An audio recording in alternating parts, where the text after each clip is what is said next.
السلام عليكم، مرحبا بكم شويه وصفات الخضري خديجه. اليوم نقدم لكم هذا الطبق ديال الرز بالقمرون اللي جد رائع وسهل التحضير. الا عجبكم الفيديو ما تنسوش بارطاجيه، تعملوا له اشتراك في القناه تاعي ودوزوا معايا نشوفوا المقادير والطريقه ان شاء الله. ناخذ اول حاجه الرز بحال هكا، القدر على حساب البرسون اللي عندكم. انا عندي هنا 4 بيرسون.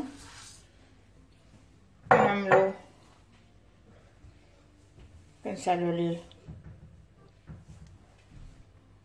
كنوضعوا فيه شويه زيت زيتون وكنحمصوه شويه.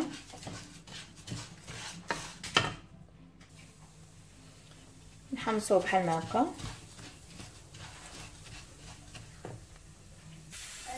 بعد ما كنحمصوه بحال هكا كنوضعوا عليه البصله والثومه، بصله والثومه مقطعين بحال ما الحجم. كنوضع عليها الدامه هذه اللي مصنوعه والماء.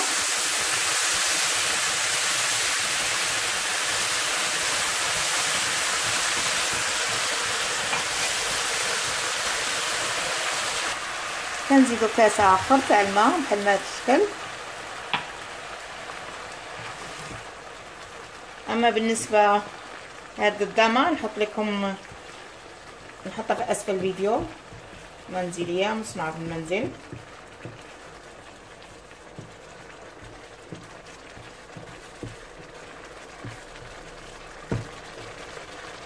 كنوضع كاس بحال هذا الحجم ديال الصوص ديال الطماطم، صلصه الطماطم، ملعقه صغيره من توابل السمك، عطريه ديال الحوت ونصف. غنعملو شويه بابريكا تحميره، ملعقه صغيره من البيب فلفل اسود. نخلطو جميع العناصر العطريه كلها باش تمتزج مع الرز تاعنا. ملعقه كبيره من الطماطم المركز،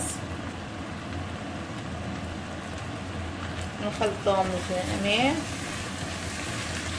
نزيد كاس تاع الماء. في مقلاة اخرى كنوضع القمرون تاعنا بحال هذا الشكل، كنوضع فيه شويه جلبانه وكنعمل فيه زيت العود، كنشحرهم شويه.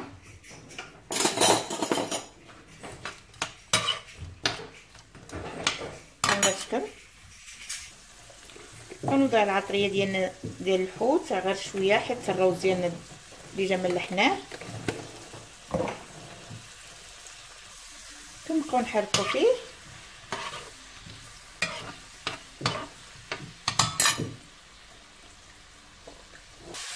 كنوضعو فيه الروز تاعنا على هذا الشكل هذا.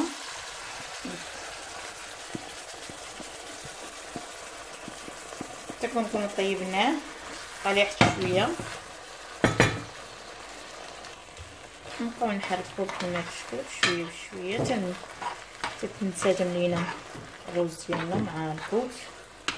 ونخليوه واحد 10 دقائق. ونضع شويه الربيع ديالنا معدنوس. كنوضع ملعقه كبيره من الزبده بحال هذا الشكل. هاد الزبده هذه خاصه بالاكل. ونحرك جميع العناصر بحال هذا الشكل هذا.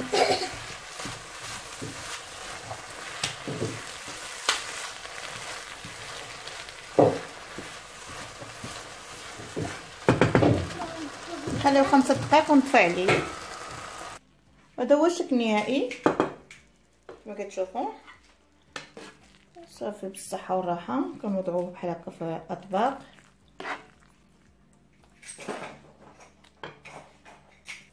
هذا هو الرز ديالنا اليوم بالقمرون.